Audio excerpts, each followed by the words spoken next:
good afternoon, good evening, and thank you for joining me. I'm your host, Erica Lukes, here with Expanding Frontiers. You can go to expandingfrontiersresearch.org to check out the work our nonprofit is doing, some of the new Foya requests and information that we've retained through the hard work of Jack Brewer, some of the stories that we're working on. You can click there to support our organization as well and become a Patreon member where you're getting information before the rest of the general public. We are working on some incredible things, so please go to expandingfrontiersresearch.org to check everything out. I'm going to bring in right now my partner on Expanding Frontiers, Mr. Jack Brewer, and then our guest of the evening, Mr. Stephen Greenstreet. This is going to be a really fun show, and I'm anticipating that we are going to have a lot of feedback from all angles of, from everywhere. But I really do want to say that I appreciate the people in our chat for always being respectful and asking great questions. You guys are amazing. So thank you. And it's nice to see all of you here. If you don't know about Stephen Greenstreet, he is a documentary filmmaker, and I have actually been fascinated with some of the things that he has done outside of the UFO field. He spent time living in Utah and wrote a documentary film project called 8, the Mormon Proposition, and its divided state. And he is also the brilliance behind the Basement Office, where he is dissected, done incredible research about specific topics and people in the UFO world. And that to me has been fun to watch, to see him evolve, like all of us have when we jump into this UFO world of mirrors, cloak and dagger, game, LARPing, whatever we've got going on here. And so, Stephen, it's really nice to have you back. This is the second time I've interviewed you, and so I'm really happy to have you back, especially given everything that you've been doing as of late with Dr. Kirkpatrick and all of the congressional things going on. And so, what's up? What's up, guys? What's going on, man? Just another day in UFO land. How do you deal with it? Hi, Jack. So what's happening right now in your world with the UFO narrative? Anything like what's going on in my world that's important, or just what's going on in my world? Because some of it's just not important. Well, sometimes that's better to talk about than the UFO stuff. So. Well, I just turned in and finished an episode 2 of my interview with Dr. Sean Kirkpatrick, who is the former director of the All-Domain Anomaly Resolution Office, the Pentagon's UFO office. I did an interview with him, I guess, a month and a half ago, and released part 1 a few weeks ago. It caused some controversy because there were some outstanding questions, and I'm doing a follow-up episode. I think that's going up next week. So that's like the newest thing that I'm working on. I will say that I watched your interview, and incredible, exceptional as always. And I was really, taken aback by, and I shouldn't be surprised, but by the level to which people will go to in this topic to stalk and harass someone for not agreeing with or having a belief system that aligns with theirs. Yeah. And that's one of the things that he had mentioned in your interview, in your first interview. Yeah, he does, and it didn't, to anyone paying attention to the topic, kind of deep in the topic the last few years, Kirkpatrick's comments probably didn't come as a surprise. Like we've heard this before, but it was the first time we've heard it from an official at that level. And someone who, because they were saying things counter to the, in his words, religious beliefs of these UFO true believers, he and his family were receiving harassment and threats. And, there was someone hiding in the bushes outside his house that jumped out at his wife, and the FBI had to come get them. And he said, yeah, this was a UFO person that did that. And this is, surprisingly, that didn't really go anywhere. He came out and he did an op-ed and did a couple interview with me, and that's a shocking, crazy story. And I think 4 outlets picked it up, and that was it. That's really something. And I guess right now with the news media, I mean, there's so much coming at us all the time. that was probably a blip on the radar, which is unfortunate because that has the potential to be something quite serious. Yeah. We've got people that are, in my opinion, being approached and kind of radicalized into this UFO religion. Yeah, I think radicalization. You see it everywhere, especially with faith-based beliefs, things that are based on faith and not like evidence. So, like QAnon would be another example. The Pizzagate type thing, where it's like we just believe that there are hidden tunnels underground with Satanists holding children. We just believe that. And so you see radicalization is like hit kind of a new level.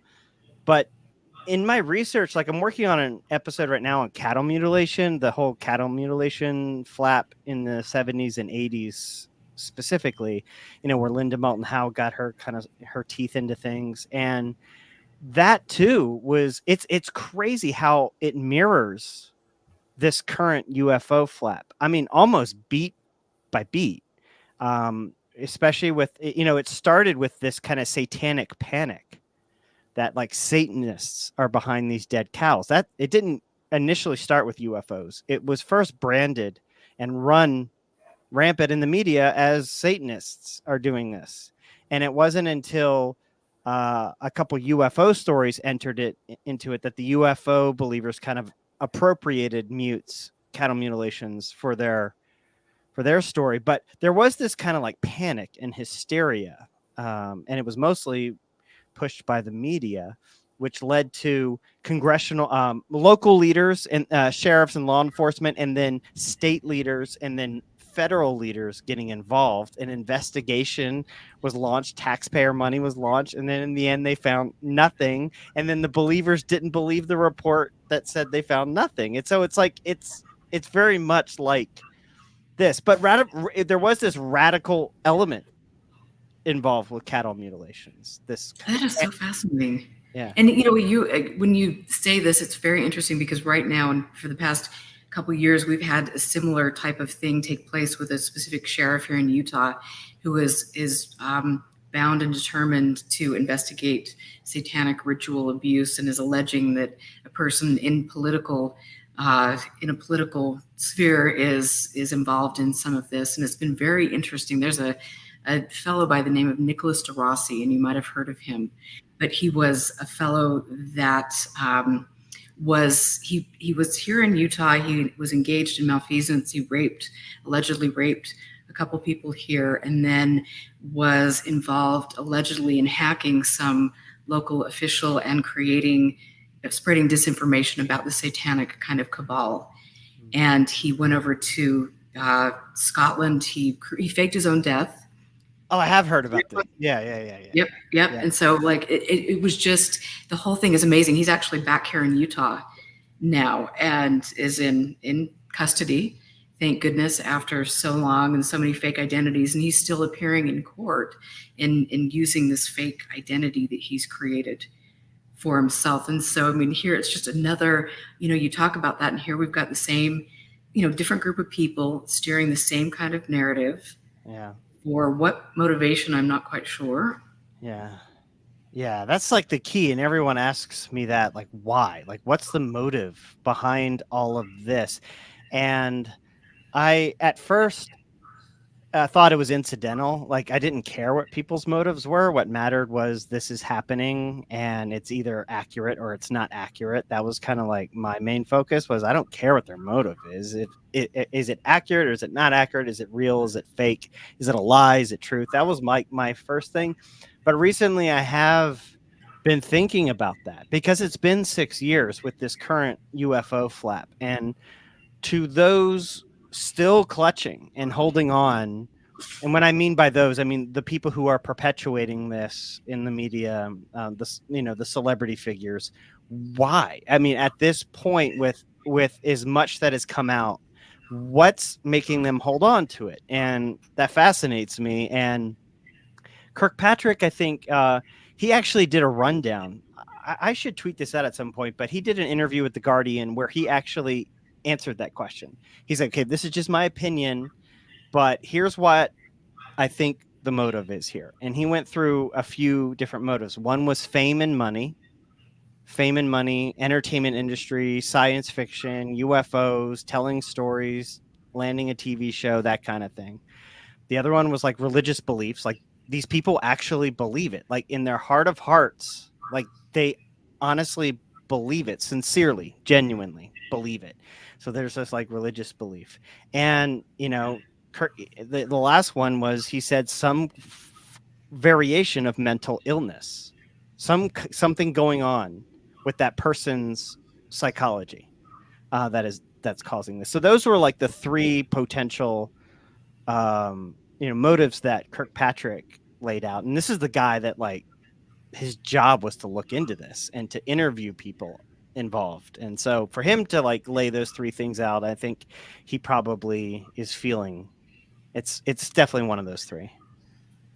So do you think that the people that are involved in this, like I know that there are people that genuinely believe in what they're putting forward, but then there are also those who are using the topic, you know, to grift or to perhaps like spread some political messaging or to distrust the government, or there's some underlying purpose there. I mean, how much, you know, how in the world would we ever, like, how do we distinguish between who is doing what, or can we? Yeah, so like a Doty type Richard Doty type character, right, who, you know, at least at one point was admitting that, yeah, I did this intentionally for, you know, military purposes or counter intel purposes, right?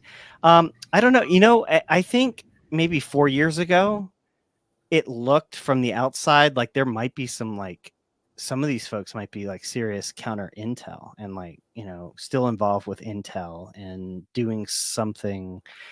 But after 6 years of observation and pattern recognition and observing some of these folks, it just seems so stupid that, like, I hope it's not a counter intel, because that would mean, like, our counterintelligence is really dumb because some of the stuff that they're putting out is like easily disprovable. It's not like they're, at the end of the day, they're not that clever at covering their tracks. They're not that clever at muddying the waters. They start saying and claiming things that are easily disprovable, and a lot of people, laymen, would consider crazy. And so it's almost like counterintuitive, some of the things that some of these folks are, if they're counter intel, like saying and claiming. I don't know. So I'm not personally convinced that any of the main players, I don't personally feel that. That's just my opinion. You know, I don't either, actually. I don't think that they're involved. I think that they're involved in a group project with certain people that have, you know, a quite a large purse, but I don't believe that they're a part of, I just have a hard time, like you, believing that they're a part of a counterintelligence operation. Yeah, but that's not to say that the Pentagon hasn't in some way figured out how to benefit from the flak, you know, how to benefit from this. You know, I wish I could quote his name from Mirage Men, the documentary about Richard Doty and Mark Pilkington. Yeah. So, but the guy who's quoted in that, there's a quote where he says, "I think some people are selected and nudged. They're not assigned. They're just subtly nudged in a position or in a direction, and then they go out and muddy the waters themselves. They weren't officially assigned to do that, but they just go and do it themselves." And that muddying of the waters, I think, is a way for the Pentagon. I mean, they operate information's currency with the IC, with, you know, the intelligence community.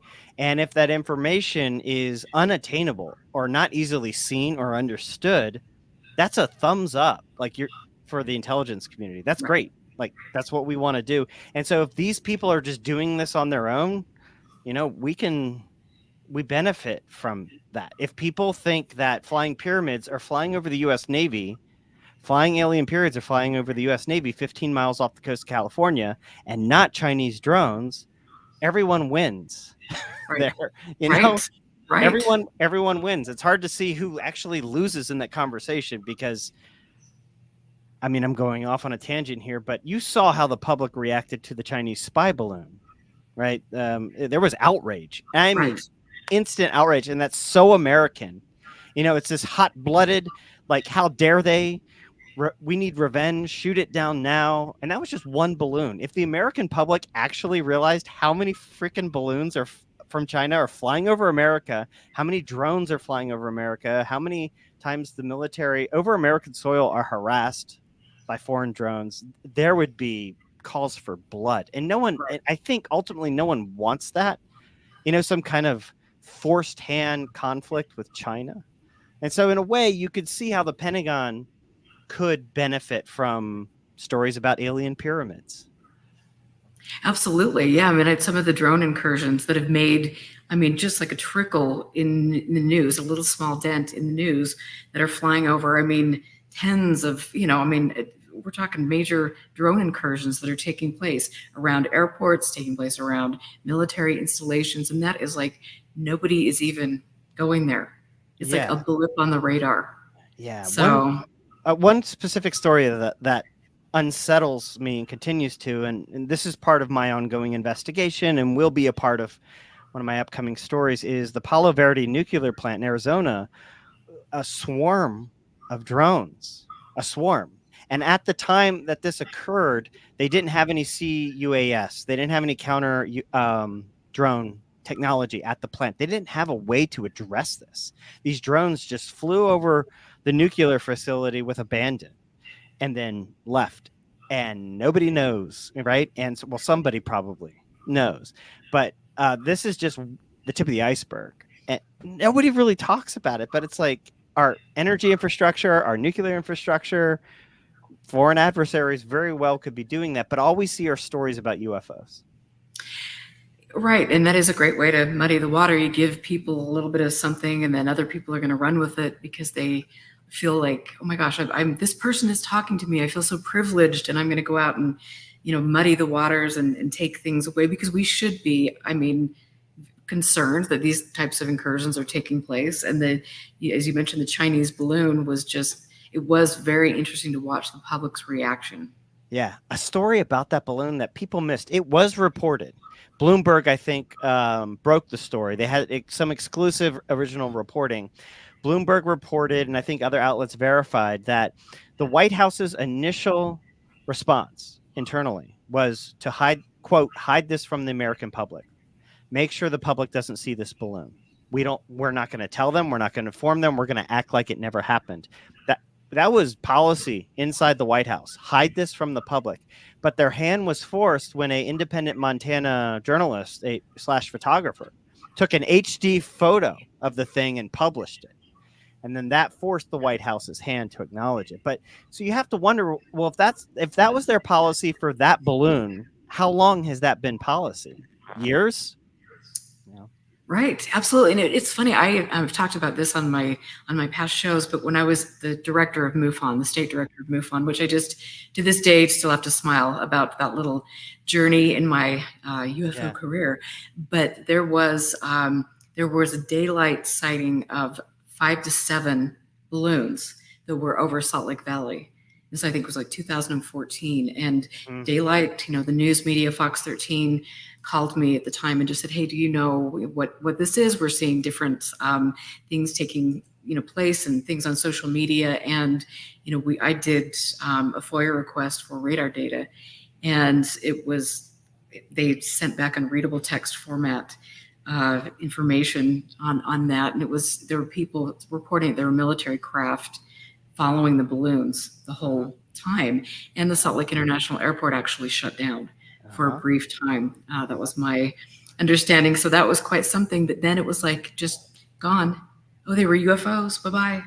Right. Nothing. Even though it's Salt Lake, even though we have Hill Air Force Base right here, we've got Dugway Proving Ground, we've got the NSA. These things were going right over that area, Yeah. If I went down to the California beach here, California beach, and I told the people on that beach, 15 miles right there in the horizon China is flying swarms of their military craft, and this is real. And I showed them some of the radar stuff, that came from Foya, and here it is. They're right over there. How do you feel? People would be freaked out, outraged. There would be anger and fear, right? They're right there. They're flying over our skies. Chinese military craft. Now, if I told those same people right over there are UFOs, and UFOs were seen there, they'd go, whoa. There'd be this like awe and excitement, right? There would be this, and so it's the branding, how you brand a problem. How do you brand it? And you brand it a Chinese drone, everyone loses their minds. You brand it a UFO, and everyone's fascinated. And look at what they've done. I've paid attention to this. Look how they've redefined UAP and what fits into that category. Like what's a UAP? I tweeted a few times. At one point, the Navy had a crystal clear FLIR image of a quadcopter drone. No doubt about it. Crystal clear quadcopter drone. And underneath it had a U for unidentified. Unidentified. We don't know. And so now if it's not initially, you can't identify it. Now let's call it a UAP. Let's call it a UFO, which mystifies people. And, and it's, so there's a lot of branding, I think, going on. Right. And some of that could be the IC. Some of that could come from DOD. That's so fascinating. Jack, what are your thoughts? I agree with each of you that the motives are interesting. I think they're layered. I think Stephen and Dr. Kirkpatrick certainly have that correct. That, if you went in Walmart and you asked a sample of 30 people what their motive is for being employed at Walmart, you'd have a variety of agendas going on. And I think it's certainly a layered series of circumstances with people in the UFO genre and even intelligence assets and people that are close to them. I do think when it comes to counterintelligence professionals that they're really, really good at what they do a lot of the time, and it can be very difficult to discern motives conclusively there. I think where Stephen and I each had an interest in part of this, and that Dr. Kirkpatrick pointed out as well, and I'd appreciate it if you talked some about this, Stephen, is no matter how one looks at it, if an intelligence professional seems unable to systematically go through evidence and unable to recognize the fact-finding process and wants to keep stubbornly declaring that there is some type of extraterrestrial or non-human intelligence and doesn't even show an ability to understand why others would not accept that as fact just because he says so. Right. That's very concerning because he's either that gullible or he's that incompetent in a position of an intelligence professional. I think we shared that outlook, and that this is at the heart of the story, regardless of what one believes about UFOs. Would you discuss that some, please? Sure. And I think you're talking about, for example, Kirkpatrick talks about discovering that all of these folks who work in sensitive positions inside the government, inside the military, some of them with positions of authority, who hold this, like, in his words, religious belief, and who were potentially making critical decisions based on that critical belief. And, he just straight up says it. He says this should be a concern, a red flag to national security, people in national security, because how can we trust them with our national secrets if they have showed themselves to be folks who cannot make evidentiary based decisions? Then what are we doing? Like, why are they in the positions that they are.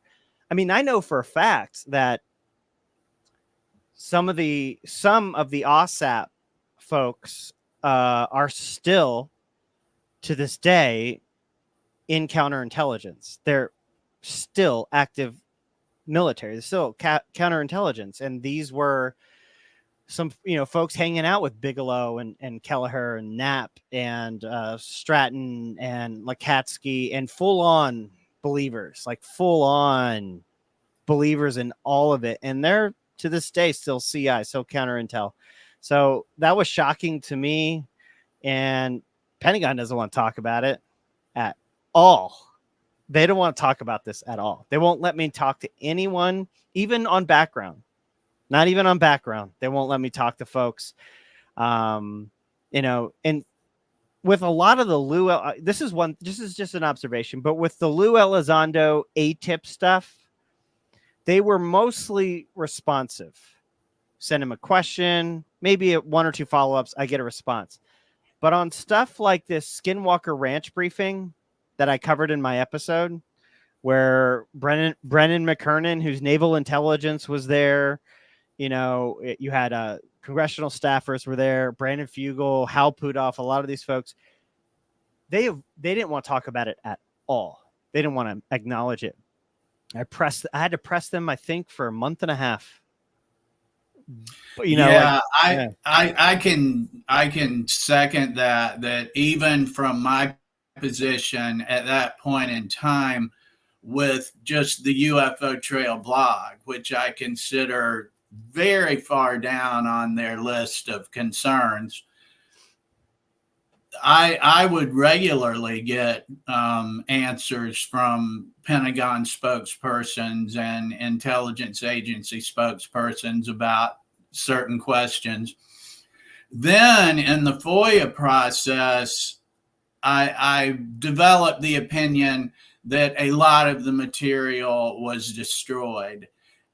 And I do not think that was at all because of a cover-up of extraterrestrial or non-human intelligence. My personal opinion, based on my experience with the Foya and various intelligence agencies, is there was embarrassment over what was taking place and what the money was being allocated for, probably at times without the knowledge of the agencies as it went through contractors. And you've covered that effectively in your videos as well. Yeah. And what's great is, retrospect is really good. It's always good to go back, and you think you've moved on from a piece of the story a couple years ago, but I find myself even though I've covered the hell out of it, I'm going to go back because like fresh eyes after a few years. Excuse me. That Brian Bender article from December 2016, New York Times and Brian Bender, they published more or less at the same time. Well, look at those balloons. The heck was that? Balloons. I'm not quite sure. It wasn't me. I'm just saying that. Wow, interesting. Someone has a sense of humor or irony. Wow, interesting. Some UAP just flew in front of me. But that Brian Bender Politico article is pretty damn good, actually. There are a lot of anonymous sources, but I've been able to kind of dig in. But it talks about the embarrassment. Like, this was obviously the New York Times article was skewed because Leslie Kean and Ralph Blumenthal were involved. Stratton was involved. Lou Elizondo involved. So they had a skew to it. But the Bender piece, if you read it, it's like all these people going like, yeah, we just wanted this to go away. This was highly embarrassing. Like, no one wanted to acknowledge this. And there's a quote in there from Harry Reid's one of his former staffers that said even Harry Reid at the end of the day was on board with shutting this stuff down at the time. So 2009, 2010. By the way, he was up for re-election 2010, 2010, Harry Reid. Wouldn't that have been some great ammo for his? And that was a relatively close race in Nevada. If you go back and look, that was a relatively close race. If his opponent had discovered that he had just come off the tail end of funding a ghost hunt on the taxpayer's dime, that could have, Who knows? And so right in 2009, 2010, it's quoted in the Bender piece, Harry Reid was okay with this being shut down. There's quite a bit of references to investigations of Reid and Utah media, and we have sent grammar requests to the various prosecutors' offices, attorney general offices by county. I don't think either of you will find it particularly surprising. Those requests were not met particularly successfully. We also sent a Foya to the FBI when Senator Reid passed away, and I'm pretty sure that it's still being processed. There's going to be a lot of material for them to sort through at the Bureau, I think. But Stephen, you came into this, as I recall, or at least when I started paying attention to you, you seemed interested in the UAP angle. You seemed to write from a position of something might be here anomalous or interesting. You changed that deeply the more you got into it. We don't need to rehash all of that blow by blow. I think you've been admirably open to certainly adequately about various things that happen. I do want to ask though, did it get personal for you? Is that part of the reason that you stayed in it? And you've brought more from a mainstream journalist perspective than arguably anyone that has covered the topic on the higher profile media sites. Did it get personal, and how did that transition happen? Just to clarify your question, was it personal for me to change my views? Is that what you're asking me?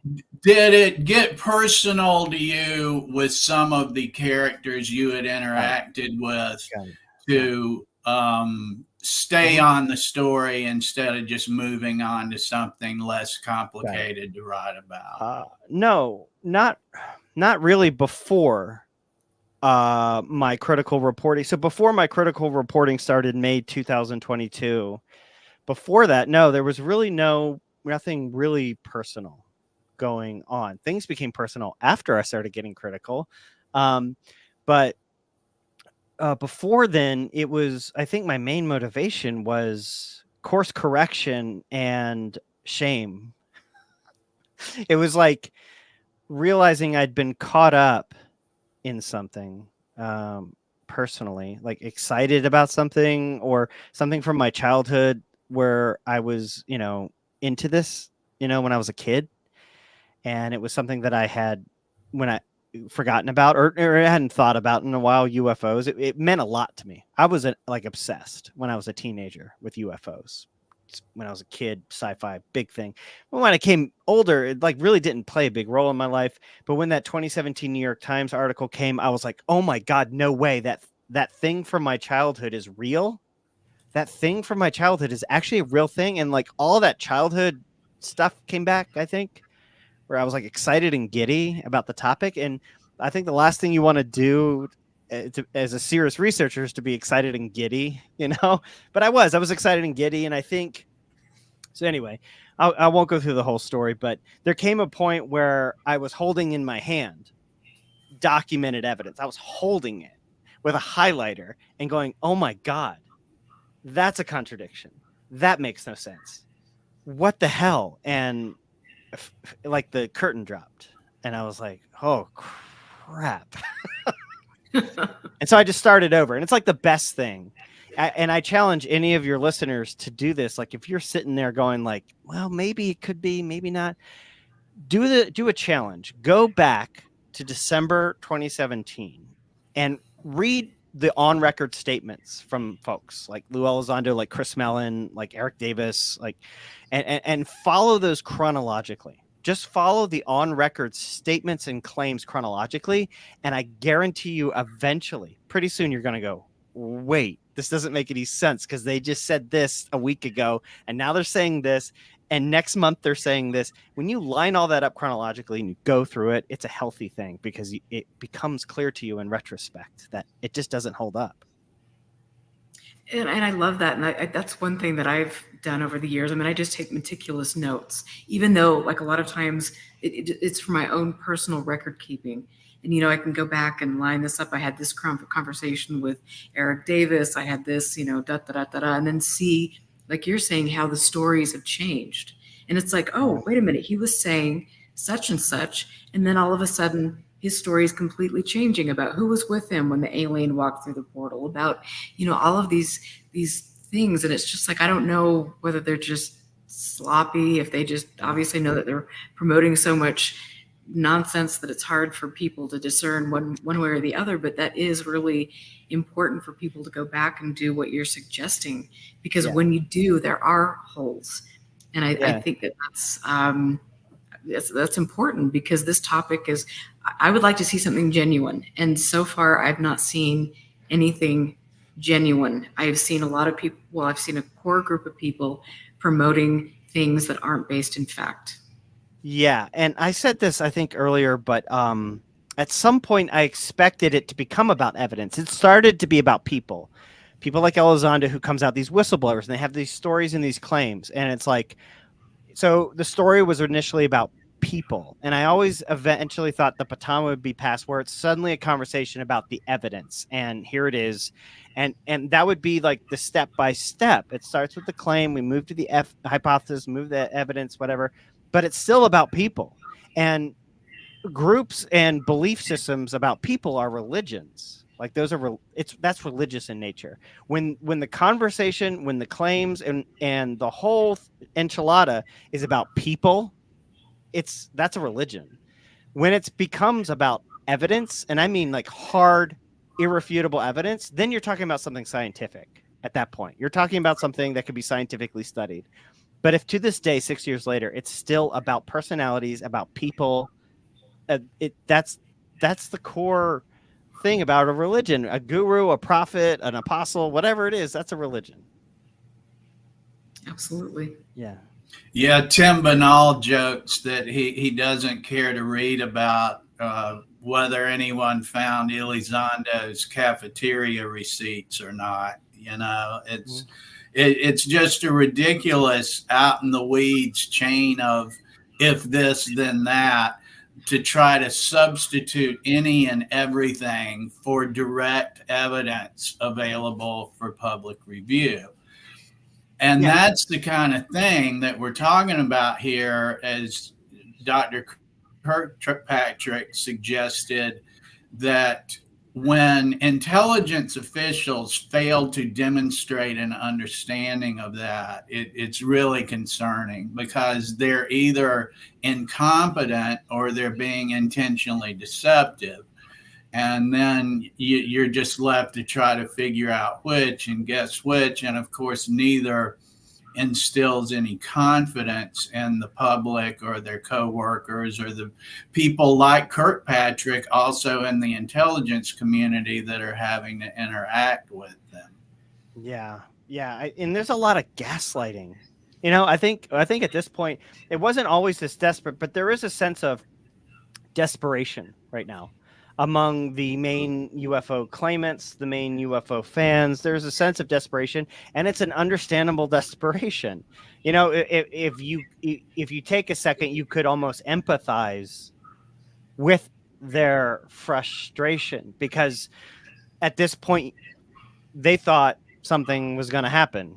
I don't know what they thought was going to happen, but they thought something was going to happen, and there was that hope. I mean, I tell people all the time, like, 2017 to 2019 was fun for UFOs. It was a fun time because all of the house of cards hadn't really fallen completely, at least from my point of view. And I think the general public hadn't really like fallen, where some of these personalities have just been completely exposed.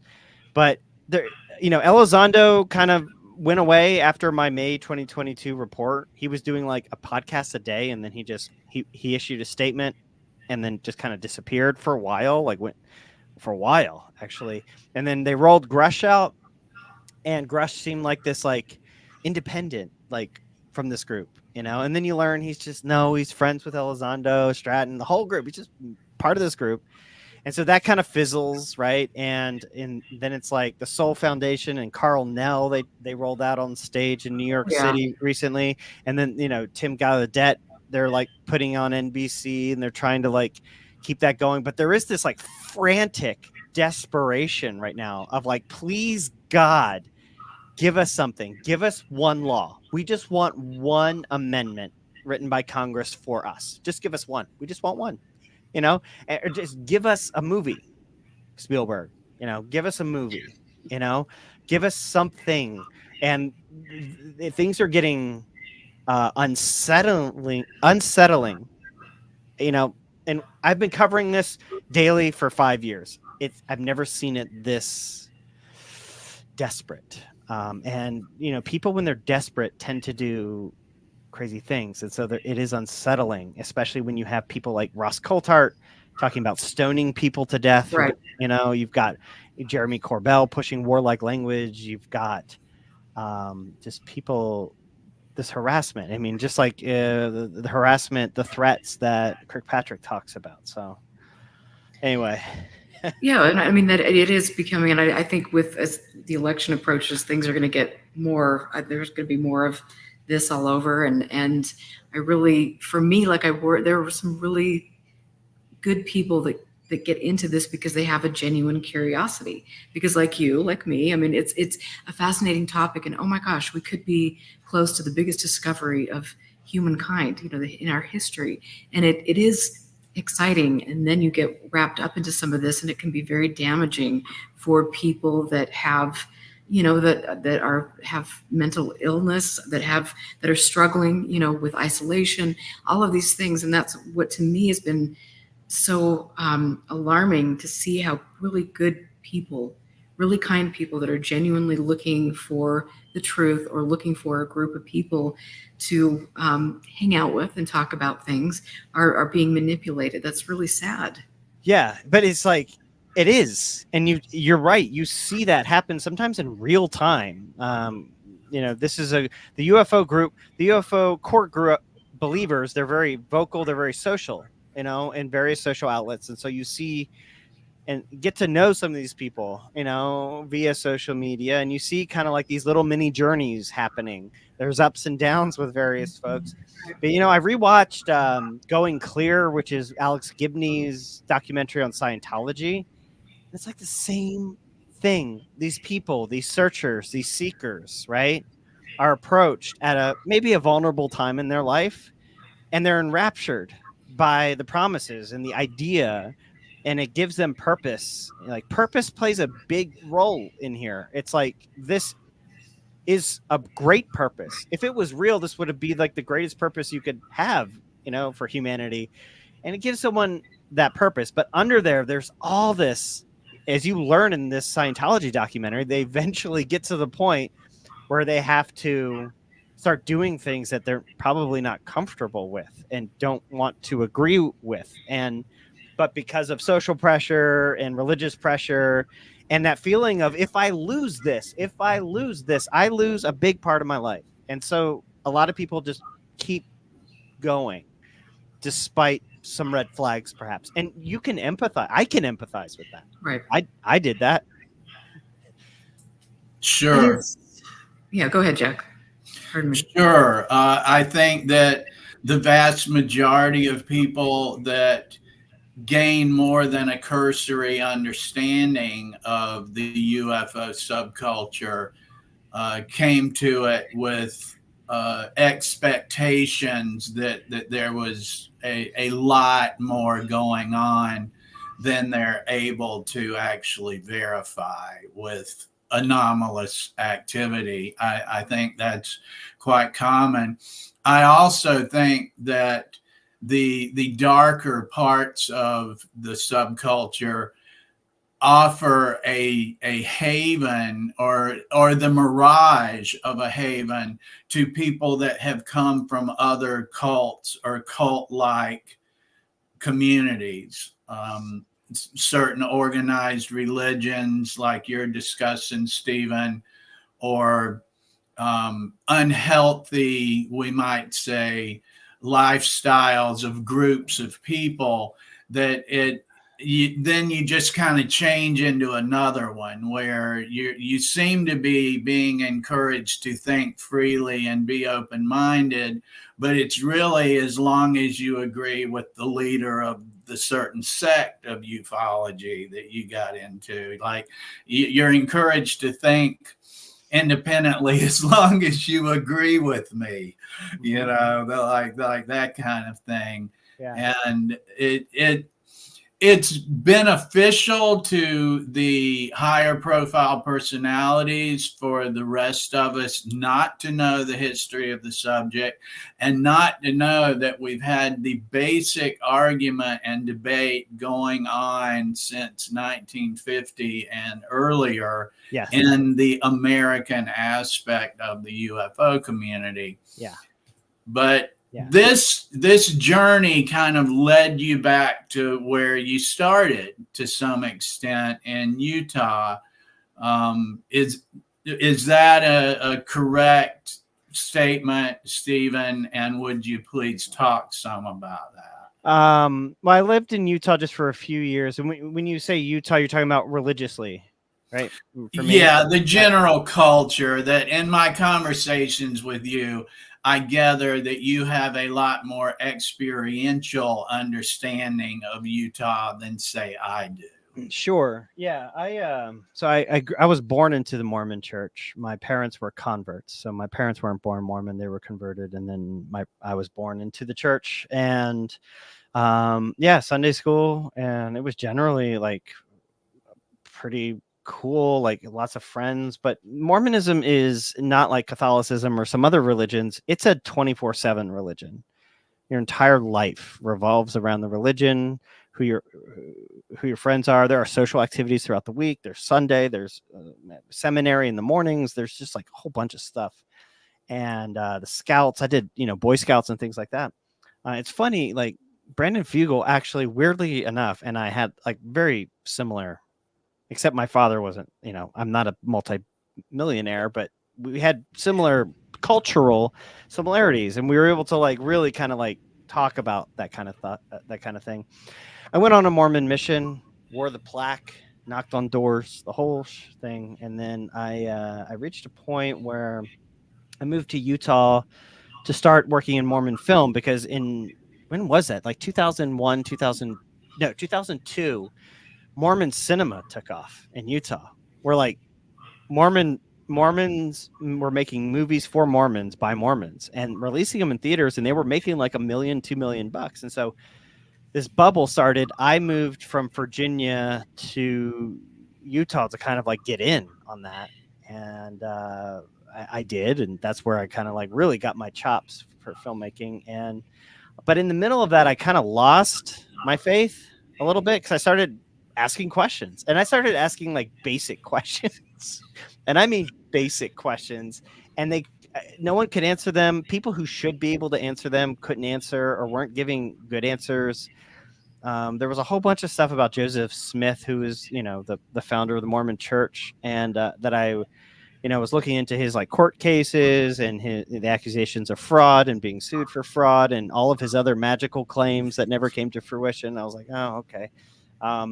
And so I'm the type of person where it's like, well, if it's not true, I'm out, like I'm done. Like if it's true, I'm down. Like, let's go for it. But if it's not, I don't want to play pretend. I wasn't down to play pretend. And so I pieced out. I was like, I'm done, and it was just a quick break, and it was emotional, of course, but it got pretty fast. And yeah, so with UFOs, it was like this thing from my childhood. When I was 10 years old, I used to like Elliot from E.T. I would get on my bike and ride out to the woods and like look for evidence of UFOs at 10. Like I was doing that at 10. I bought Bud Hopkins' Intruder's book at 12. I read all about Bud Hopkins' books. I got Friedman's. I got Stan Friedman's Crash at Corona, Roswell book. Read it twice, like before I was a teenager. Like I was like into this. And then when I became an adult, like I said before, I literally almost just completely deleted. I was like girls and career and filmmaking, UFOs, nothing. And then in 2017, I remember where I was. I was standing on the 10th floor newsroom in the New York Post when I like saw that news story, and I was like, this can't be real. Like, and then I was like, New York Times? No way the New York Times would print this. And it was that New York Times brand that seared into my brain. I was like, this has to be a parody, but it wasn't. And of course, the New York Times wouldn't print something like this unless, they're like Woodward and Bernstein type journalists dug into it, right? Right. And man, was I wrong. Man, was I wrong. So it was similar. It brought back a lot of those things. Again, once I started asking basic questions and starting over with the evidence, it just fell apart again. And I mean, and it is interesting because I have, my family on both sides. I mean, I've got some rich Mormon stock in my, polygamous on both sides. And my great grandfather was Brigham Young's friend. Brigham Young married him to a couple of his wives. And, just everybody's got a story here. And so I've got a lot of really old books and publications from the Mormon Church. And it's very interesting to go back and read some of these publications that aren't available now and just say, well, this is fascinating, and as you're okay, well, and we're having revelations of convenience sometimes, which I always have found very fascinating. But you mentioned some of the court cases and things. I would actually be very interested in looking into that. And then I would love to know more about that. There's that book, No Man Knows My History. The book No Man Knows My History. It's a biography written about Joseph Smith a long time ago, and it was like controversial at the time. The Mormons fought it, but it was written by a non-Mormon, and I think someone who had nothing to do with the church, and so it was kind of like semi-third-party independent. But I read that book, and it was fascinating to see such an analytical study of someone I was supposed to have faith in, written by an outsider. And could I counter the challenges in this book? So she's bringing up the court cases. She's bringing up, being sued for claiming he had a magical rod or could find this stuff. Could I disprove that? No, I couldn't. I looked it up. There it is. I can't disprove that. So, okay. And being able to wanting to be honest, like I just want to be a part of something that's real and true, and if that's my motivation, then that's a lonely life. Because, man, it's much more fun to be part of something that's exciting and false than it is to be part of something that's true and boring, and that's. But I wanted to go back and just say I was in Mormonism. They do teach you there is a kind of sci-fi element to Mormonism. It's not taught from the pulpit constantly, but it's there about God created other worlds. These other worlds. Earth isn't the only Earth. There are other Earths or Earth-like planets, and there are beings or humans or whatever on these other planets, and that isn't necessarily in this version of this dimension. It's like multi-dimension. Mormons believe that when you die, you don't go somewhere. You just pass through a veil and you stay here on Earth. The spirit world in Mormonism is Earth. You just can't see them as a human, but they're right there. And so like ghosts, the lore of ghosts. So you peeked behind the veil, and that's what ghosts are. And then when you see Skinwalker Ranch and like a lot of the claims there, especially with the modern Skinwalker Ranch, you've got all of these ex-Mormons or at least cultural Mormons involved, and they're seeing things through the kind of like the same lens. I mean, hell, Thomas Winterton told me on camera, he's like, when I heard the voices I heard on Skinwalker, I thought it was the Mormon Holy Ghost, and so it's fascinating. And I had this like unique insight on that. Like I knew exactly what he was talking about. Like I knew what he meant, because I used to think that way. And then when you learn Harry Reid who started, or at least was the linchpin in this whole story. He was like a lifelong Mormon, you know, active in the Mormon church, openly says to George Knapp, like, I believe Joseph Smith was a prophet of God. He was right that there are other worlds, that God did create other worlds. And part of my motivation for this $22 million program was to like look into that stuff, because they believe that this stuff is connected. It's all connected. This phenomena is God. Like, I don't want to be like flippant, but it's essentially a quest for God. They're looking for God, or at least their version of God, in the kind of like omnipotent sense, not a guy on a cloud sense. But it's a search for the afterlife, and it's a search for God. And it's interesting that like Leslie Kane, UFOs, afterlife, that's her new thing. Is like she wrote a book on the afterlife. Robert Bigelow, Skinwalker Ranch, looking for the paranormal, looking for UFOs. Now he's, you know, spending all his money looking for heaven, you know, Or maybe he's spending his money. Well, you know, I'm not even going to go there. I don't need to. I'm just going to say, I think a lot of these people put on. maybe he's spending his money to bail Trump out of jail. I think he is. I Robert think Bigelow. that could be very good on that one. Yeah. But I wonder, you know, like with some of these people who are more adept, like I honestly question Bigelow's origin story. I think he's full of it. I think he's made up a good story. He's had a good, you know, ride with it over how many decades now, and he's, you know, bought and sold property, made quite a bit of money on certain property. Do you think, you know, but do you think someone who's faking it spends 25 years spending millions on something they know is a waste of time?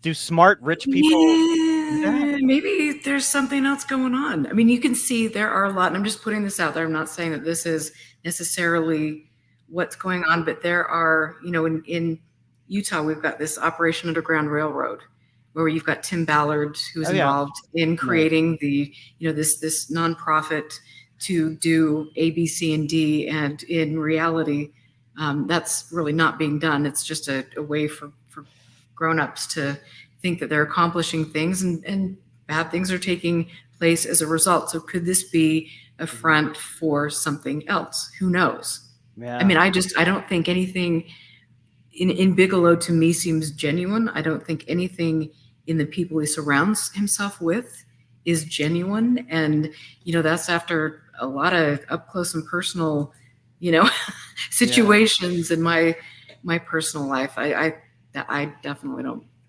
Yeah, I mean, everyone, like, we're talking about multifacets here. Like, I'm not personally convinced that a Bigelow or a Fugel or an Elizondo is a full-on 100% BS artist. Like, from top to bottom, all BS. They're playing a role, or they're just pretending, or they're lying.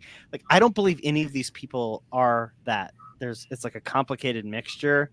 But one thing I have noticed that is a common thread: Mellon, Bigelow, a lot of these folks, it's like goes back to their childhood. You know, Bigelow, when he was on Rogan, talks about like this commotion in his neighborhood, and he runs outside, and his parents and someone had just seen a UFO, and like he remembers this, one of his earliest memories. And Mellon talks about a story from his childhood, and other folks here in this story talk about it all started, you know, my first memories was UFO. I was into it as a kid. And so there is kind of like, I've noticed that common thread. And with Bigelow, rich people, because I've worked in film, and I've worked with rich people, and I've gotten to know some rich people, just rich people, like overly wealthy people, overly privileged people.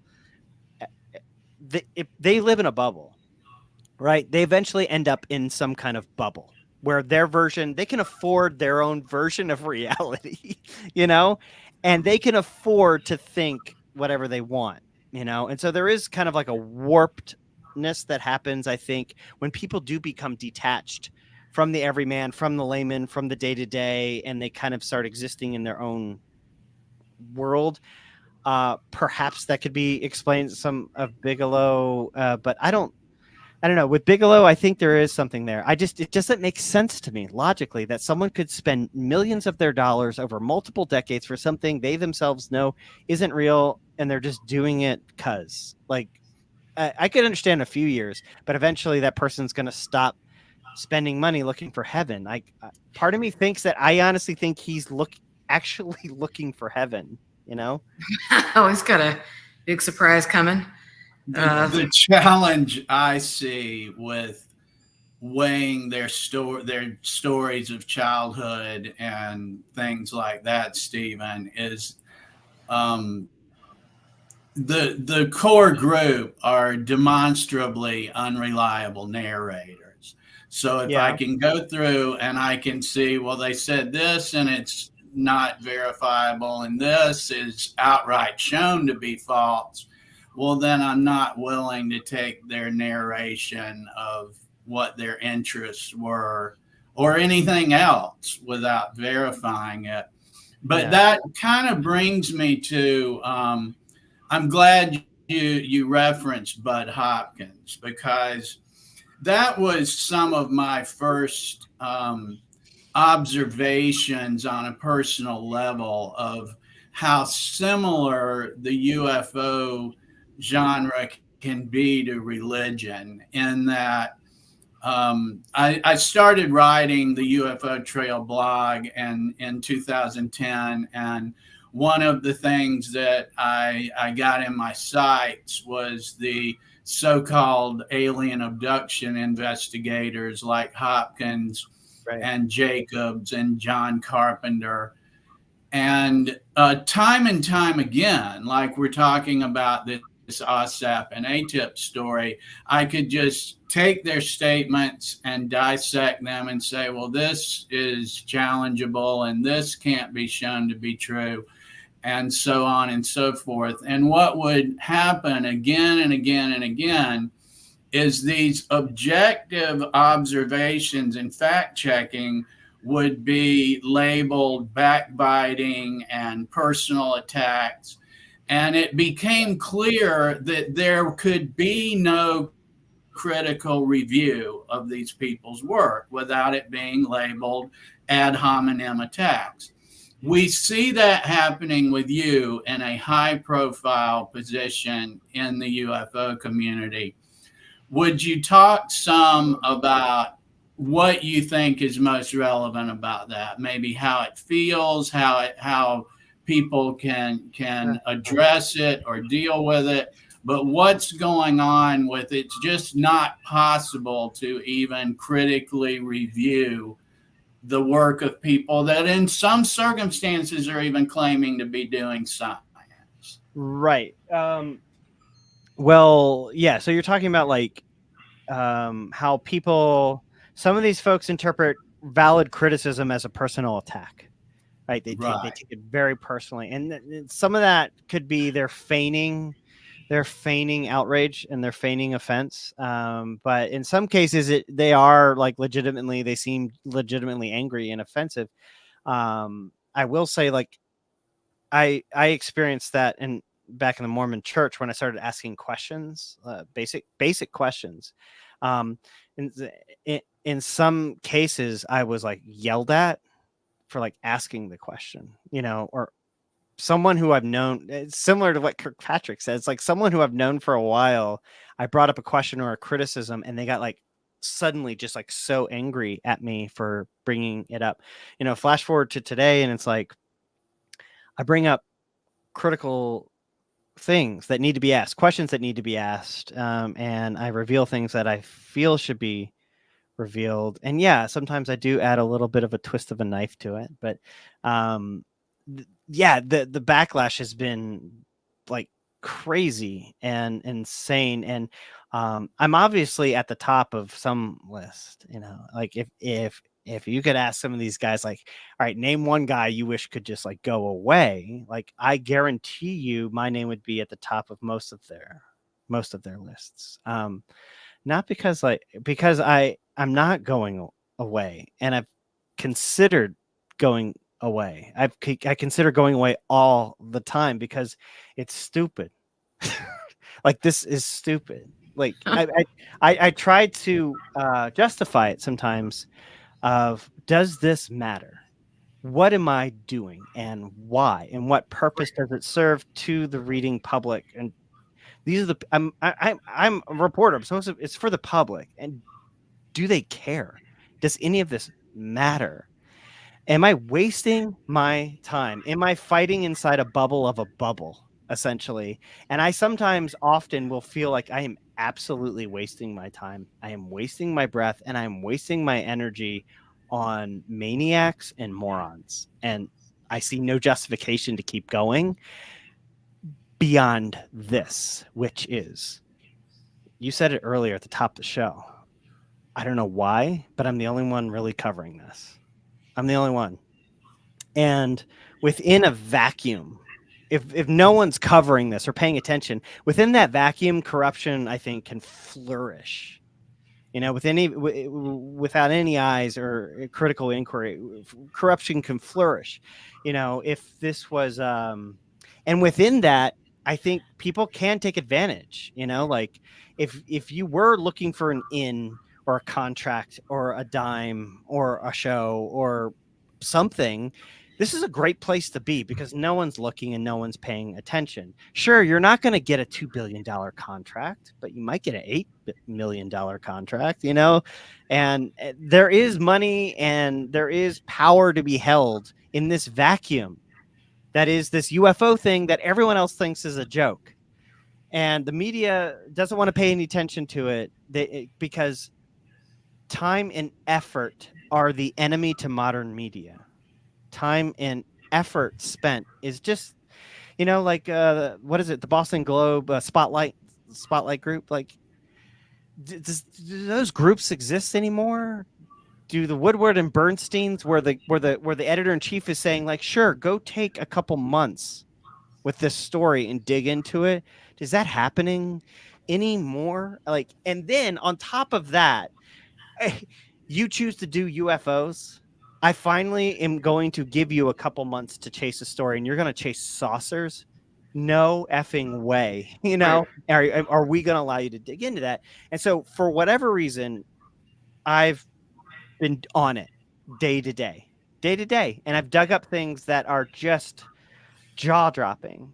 And I think it's that brand of UFO where it doesn't matter, and I think stories get published so quickly, incredulously in the media because it does have that brand to it. It doesn't matter. Just throw it up. It's fun. If it was a Ukraine-Russia story and the allegation was that, Biden's in cahoots or some secret deal with Putin, they're not going to just throw that claim up. No one in their right mind is going to just throw that up. They're going to look into it. They're going to vet it because that's a big thing to say. It's a big claim. You don't want to. But like some guy talking, he saw the inside of a flying saucer. Sure, whatever. Let's throw it up, But no one is paying time and effort to it. I have paid a lot of time and effort to it, and I'm telling you that there's like this. There is corruption. There is religious influence over Congress. That's not an opinion. That's not an opinion at this point. The evidence in the reporting is there that there is faith-based influence happening as we speak on powerful, influential members of Congress. Laws are being written. Kirkpatrick says it.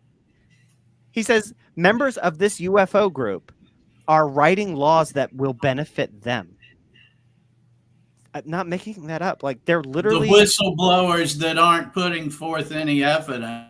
It's like the whistleblowers that aren't blowing any whistles or writing legislation, correct?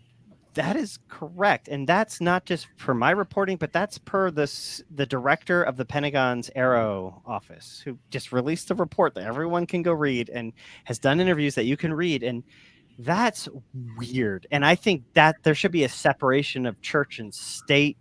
I made a whole documentary, Ate the Mormon Proposition, which was about a religious entity that dumped potentially illegally and secretly dumped money into California to ban gay marriage, to influence politics. A religion did that behind the scenes and secretly.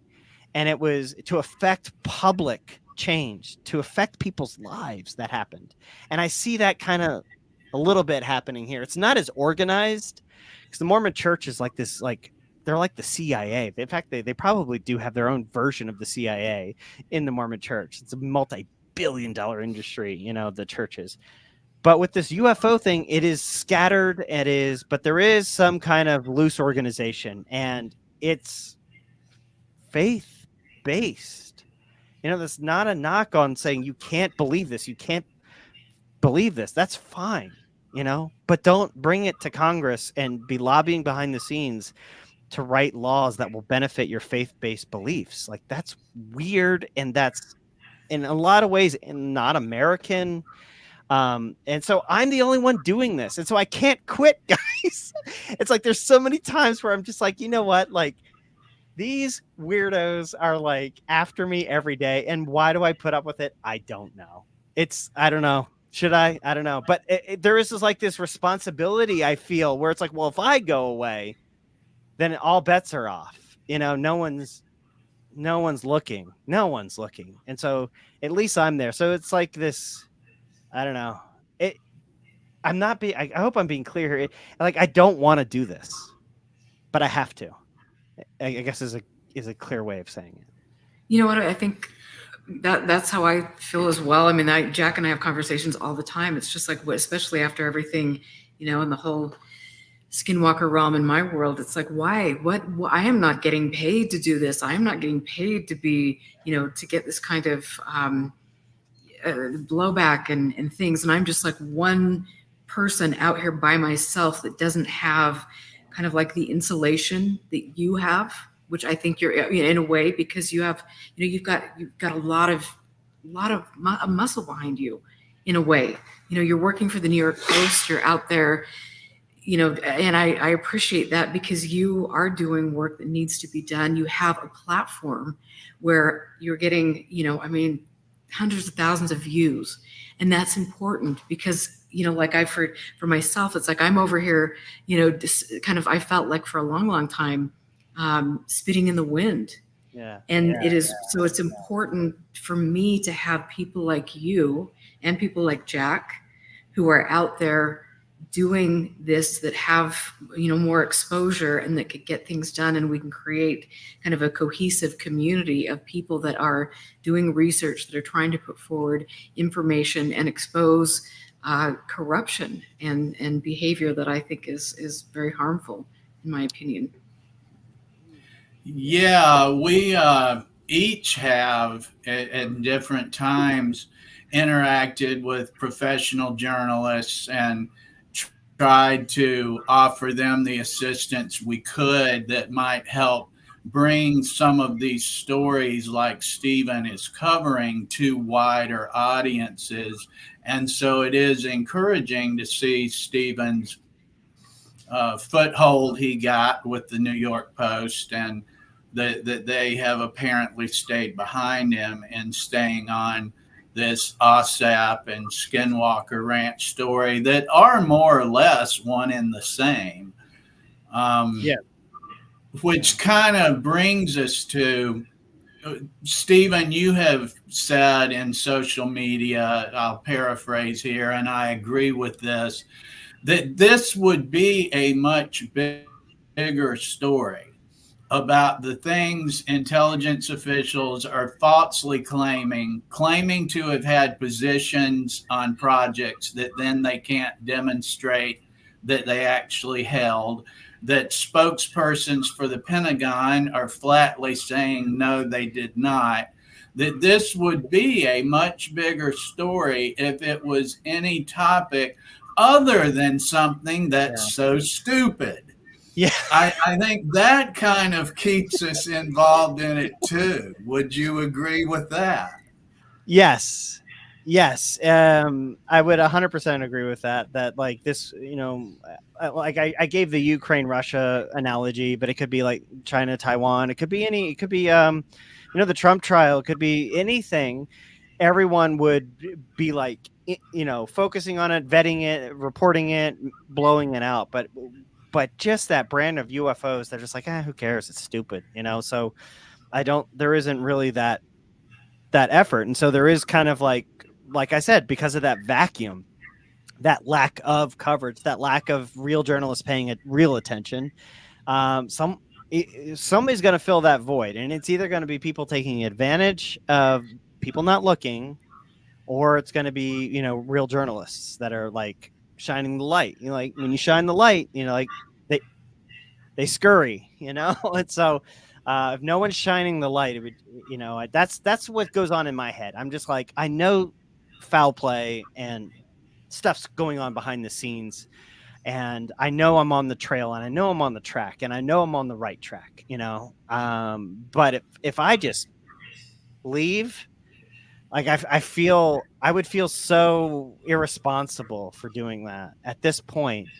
You know, like I didn't ask to be the #1 expert on Robert Bigelow's Werewolf Ranch. Like I didn't want to do that. I didn't want to freaking do that.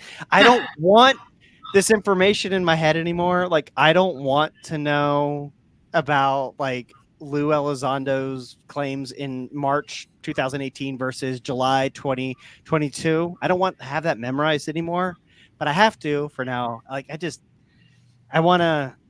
I always hoped the baton would be passed, and you know, my May 2022 article came out, or video came out, that was like, everything you've told has been wrong. Here's all the evidence that it's all wrong. It's all bunk. They've all been lying. They've all been telling tall tales. I thought that video was going to come out, and then people were going to pick it up, and then I was going to pass that journalistic baton. You know, nothing. Right? So I kept going. I thought when Kirkpatrick came out, the Arrow report came out, I was like, holy, here it is, right? Like a few outlets and once, you know. I thought maybe when I released a report saying that a UFO religion has infiltrated the U.S. government and is influencing Congress as we speak, maybe someone would pick up on that. No. And so I have yet to like really kind of pass that baton. And until I do, I guess I'm still going to go with it and stick with it. And still, if some guy with a couple of stripes on his arm says he was abducted by aliens, he'll have 24 reporters outside his office in the morning, you know? Yeah. Yeah. I have noticed, though, it is Nell. Like I said, Nell came out on the stage in New York and said aliens are already here and have been here for years. Like, no one covered that beyond like the ultra tabloids. Tim Gallaudet, I think he got a web only Gaddy Schwartz, who's a credulous, you know, UFO guy, like covered it on NBC. But I'm noticing that, like, especially I think Grush was like, he got a big media push, and then people were like, okay, wait, like I haven't seen as much media coverage lately on anything, despite, you know, what they're trying. So I hear you. Like in general, anybody who claims anything is just instantly going to be thrown up on in the news story, but not to the degree to where it's so insane that like CNN is interviewing Lou Elizondo about 1952 Tic Tacs. Not that silly. Like it's been a few years since it was that silly. Yeah, so I agree with that, certainly. And that the momentum has certainly stopped. And I'd also agree that it has to represent traffic to a tabloid website. If people are just and that's what it's about. And as you've articulated here tonight, it's not about whether any given writer or editor cares or believes it. It's can it get that sweet traffic to the website? And so that's going to be altogether different for these outlying tabloids than it is for a CNN or something. Yeah. Yeah, that's true. Well, CNN also has CNN.com. They have their own, like, they have their YouTube page. They're getting clicks, they're getting views, they're getting whatever. And like, yeah, UFOs are entertainment. I mean, they get clicks, they get views, they get searched. People are looking for it. People are still looking for it and are interested in it, and they want to consume that content and UFO content. And, you know, you would have to be, we're very ad based, you know, across the board, we're very ad based. I mean, we've always been ad based. American, you know, since the invention of the TV has been ad based, but it's a more rapid fire now, very rapid fire. And again, within that universe, time and effort is the enemy of that. You know, you keep the lights on with fast and time and effort. And so, yeah, I feel grateful and cursed that I've been able to have some time and effort. Granted, a lot of it's my own spare time, but that's just because I want to stay on top of things. Like I want to keep on top of what's going on. And so let me ask you what you thought about Carl, Neil, at the conference. I watched that, his talk, and I mean, oh my. Yeah, I watched most of it. He's someone that just doesn't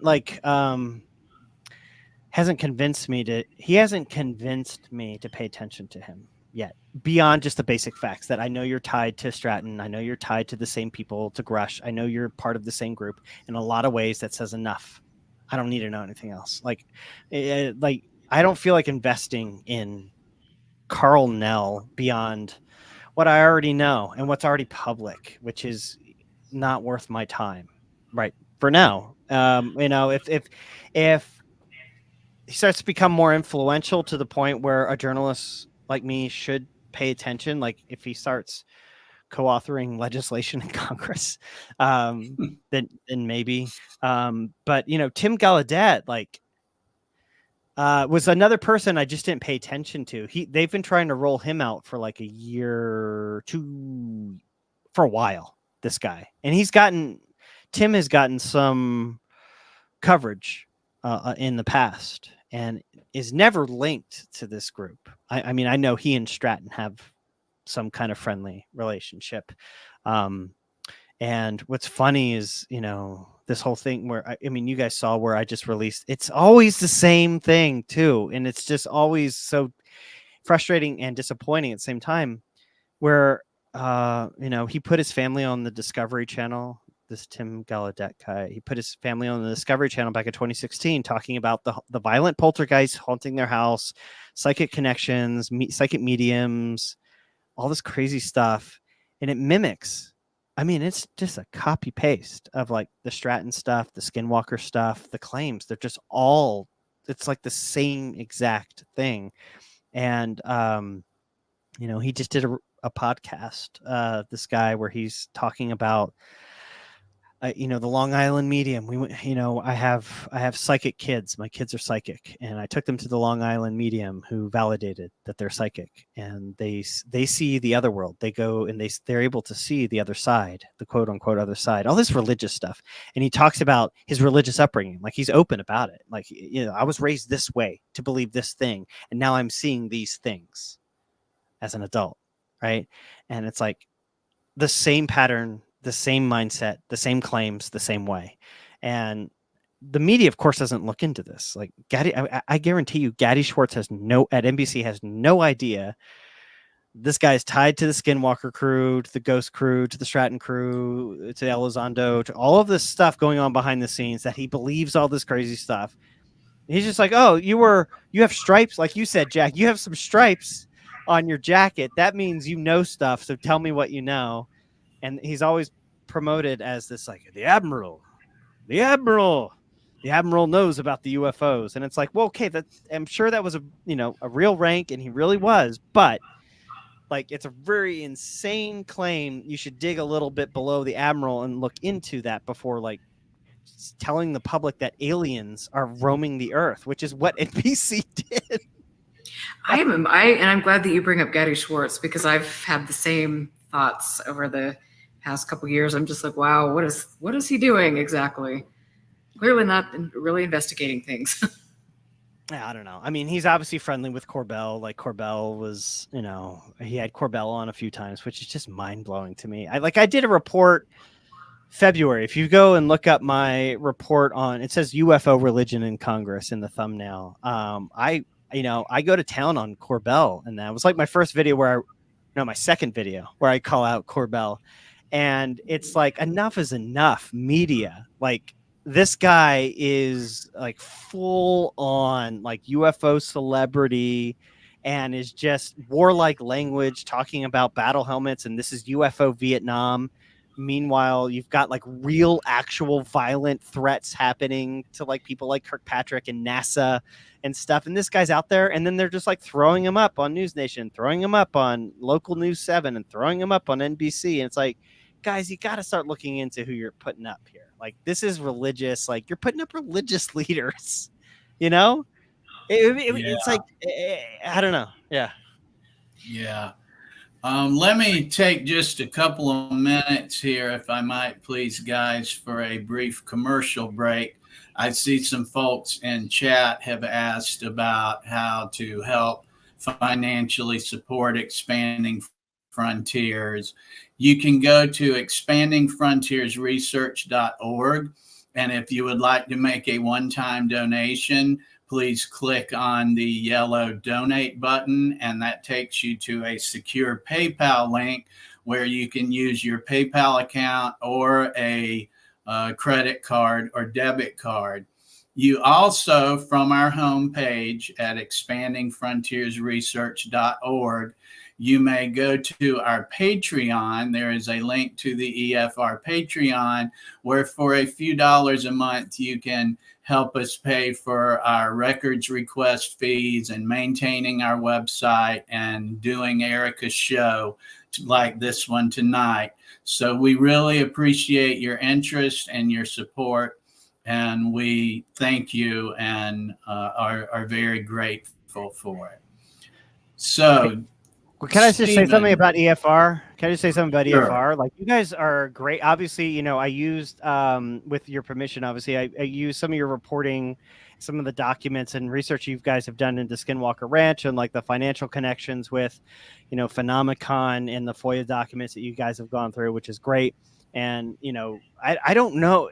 What you guys do is so important because I don't know of anyone else who's really doing stuff like digging up the Joe Firmage, you know, details about like what Manny won, you know, like what he's up to and like the money and his new schemes. Like, this is someone who essentially has been pulling schemes for decades. And like, who's watching this guy? Like, is anyone paying attention to this person? Like, what are they up to now? So like, you guys have been getting that stuff, and I can't think of anyone else who's really kind of has their finger on that pulse. So it's great. It's awesome. Thank you. Thank you. Yeah. Yes, thank you. We appreciate that. We were proud of having you cite our work in your New York Post video, and thank you. We're currently working on a story that's just about to come to fruition. We're just about finished gathering public records that, like you talk about, we ask ourselves, there's some stupid stuff going on in this story. Yeah. But we discussed it and we said, but you know, it's got A, it's got B, it's got C, and we're going to tell people that that's why we're running the story. And I mean, it goes through the Attorney General's, the Utah Attorney General's office. It goes through a couple different police departments.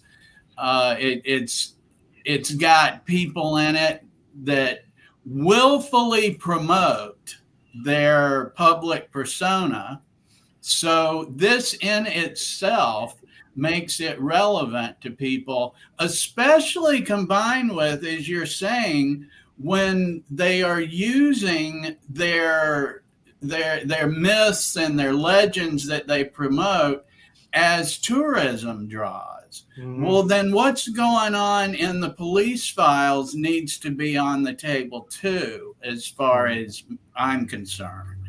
Right. Yeah, and you're talking about Sean Reyes, the Utah Attorney General. Yes, and we began a grammar request to Sean Reyes for interactions with Brandon Fugel, emails with Brandon Fugel, because Reyes maintained that his participation in the Skinwalker Ranch show, as you have reported on, was outside the scope of his regular duties. So we thought, okay, fine, let's see what if there's any emails.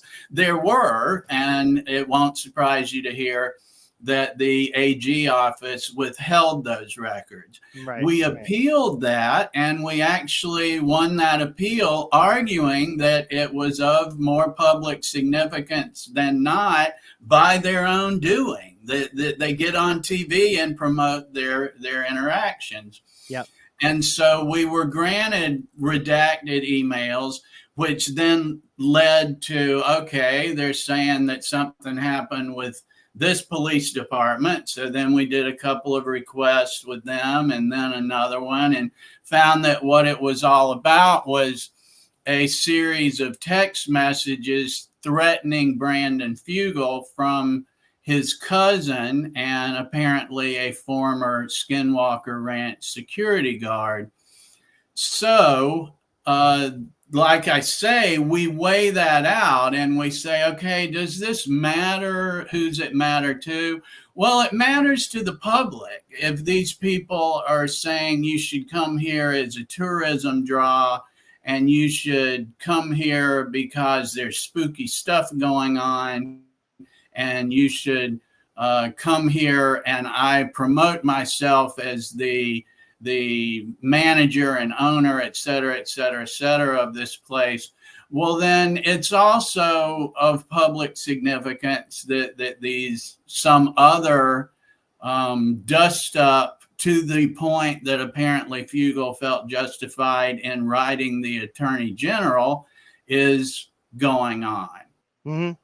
So yeah. I think that's relevant, as well as we have a case that we have taken again to the State Records Committee, in which a dead body was retrieved. Oh, right. Yeah, I saw that. In the vicinity of Skinwalker Ranch. And yeah, my argument with this is, if you're promoting yourself as a tourist draw, then it is of public concern if people are dying in the vicinity. And more importantly, if you're advertising your ranch as a place where people can die and could die right. at any moment, at any time, because of the spooky ghost virus, then yeah, a dead body turning up near the ranch, especially if taxpayer money is helping promote that message, then yeah, it's absolutely. So thank you for bringing up the work we do. We appreciate that.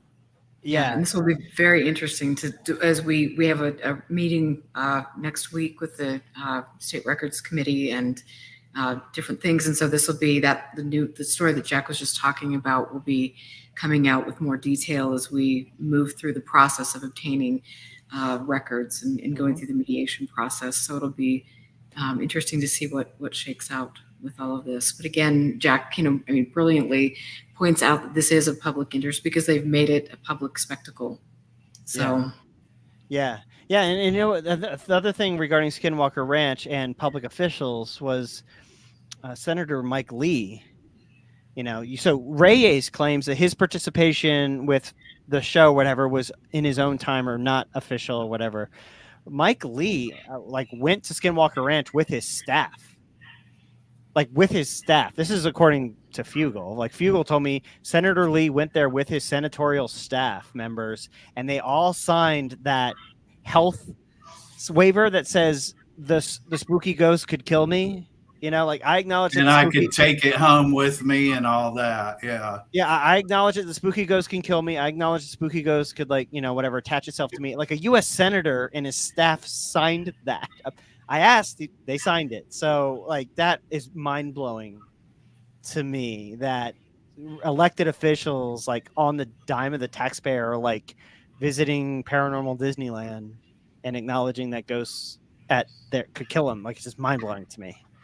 Well, and Governor Gary Herbert, our former, brilliant governor, was there and was on the show. And now we're seeing that Sean Reyes is suing a person from the Tribune and the State Records Committee, right, Jack?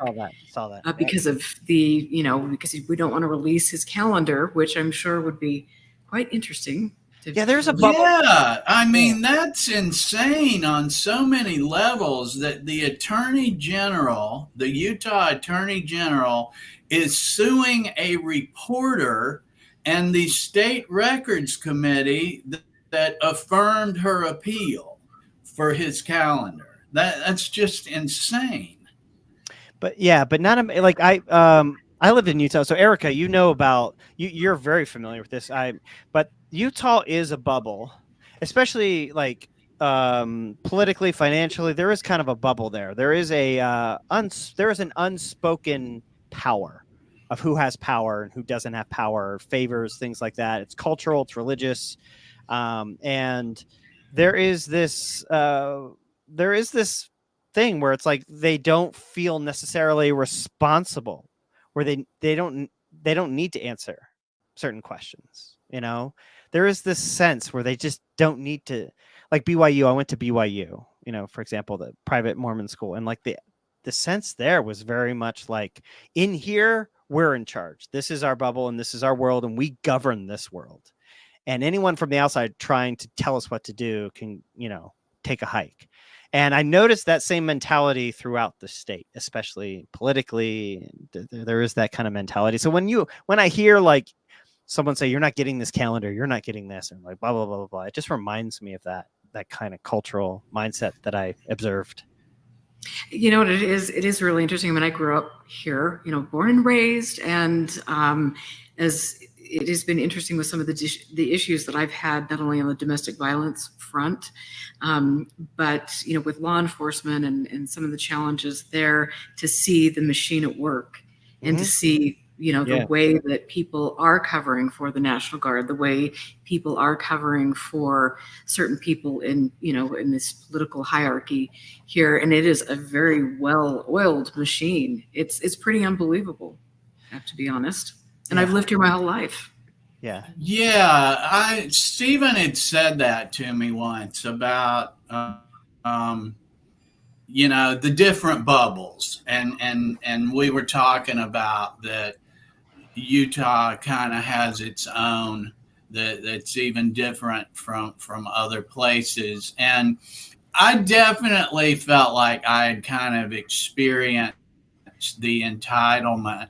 I told Thomas Winterton that during my conversation on Zoom with him that we posted, that one of the things that ran through our investigation of the Phenomenon records was that the people involved with it seemed to feel like they were being harassed if they were held to the same expectations you would hold other people. Right. My screen is frozen. Can you hear me, Erica? I can hear you. We can hear you. Yeah. Thank you.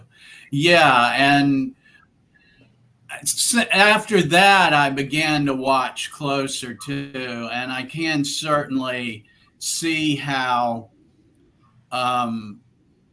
I've observed it in the reports, the police reports on Joe Firmage, and I've observed it in Brandon Fugel's behavior too, that Fugel will just keep saying the same thing over and over. Absent evidence, all the contradictions are there, and he'll just keep saying it.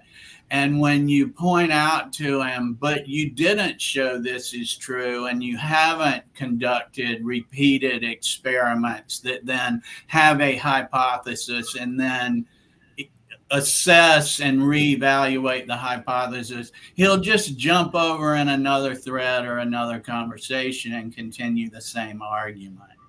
Yeah, and there is a sense the repetition approaches gaslighting at some point, and it's not alone. I mean, that Merrick guy, that Merrick Ramakov, whatever, right? Yeah, it's the same kind of thing. Repetition, gaslight. If cornered, just switch topics and act like that was the topic you were talking about the whole time, and then transition back, and it's like this maddening repetition and a gaslighting that I used to engage in, and I've pulled my feet off the pedal lately, where it's just a waste of time. I've noticed it's just a waste of time. Like nothing, I'm not going to achieve anything here, and so my time is better spent elsewhere. But I will say something. This is just may seem random and aside, but I'm sure Erica, you might maybe appreciate this, but when I was in Brandon Fugel's office and he was showing me his impressive book collection, I mean, I don't know who has like an original printing of Shakespeare or like the Bible from King George's Bible from 1600s. It was an impressive book collection, but the Mormon book collection that he has that I featured in my episode at the top shelf that he has, like Oliver Cowdery's original Book of Mormon with his handwriting in it. Well, anyway, he said that like one of the like members of the quorum of the 12 apostles of the Mormon church like came to his office and like asked him, can we have some of these for the Mormon church archives? Because these are relics, like these are like very valuable. Can we have some of these? And Brandon Fugel said no. He told him no. And like I laughed, I think in the moment, and I think this might actually be on camera when I was in there. And the reason I laughed because I couldn't think of a single Mormon in the church who would ever dare tell a request from the quorum of the 12 apostles no. Like the apostle, an apostle comes up to you, if you're like an active, faithful Mormon, and they say, we request this of you, you do it. I mean, that's how they did Prop 8, is they used that authority, the fear of that authority, to get people to sign checks. And so it just made me laugh that like he was just like, no, you can't have these, and that to me culturally, I see that and interpreted that differently because I grew up in that culture and I'm familiar with that kind of dichotomy. And so that power, what that told me, I was like, this guy has power. Fugel has power, political and otherwise, in this culture. Like no one just says no. Like he felt comfortable doing that. And I'm sure it was like, haha, and they laughed it off or whatever. But the mindset to be able to do that, it just, for me personally, growing up the culture, established his level of where he is in that pyramid. And you bring up a good point. Was he actually active at that point? Is he active? Is he still a member of the church? There are lots of fascinating questions with that. And I want to go into a little bit more because I grew up in the Mormon church. I'm still on the roll. I have wonderful friends that are LDS that I think are some of the best people, on the planet, very kind. And I appreciate them. But when I talk to them about the supernatural or UFOs and things, I mean, that's something that is just like, what are you talking about? We never talk about that. That is not even an issue in the Mormon church. When people are going and hearing, I've been getting, going to Sunday school and sacrament meeting and things. I mean, it's just so out, far afield. So is that something that perhaps Brandon and his team of people are glorifying for part of their marketing strategy? I have no idea. I couldn't speak to that. And to be honest, like the Mormon angle was a like a point of context for me. It was a filter for me to see things a certain way differently, to observe behavior with certain religious contexts and be like, oh, okay, like I get that. But I couldn't speak to like motivations or like their kind of theological motivations at all. I don't know. It's obvious that it has influenced. I mean, they're open that it's influenced some of them, and that's interesting to me. It's a universal story. I say this in one of my reports.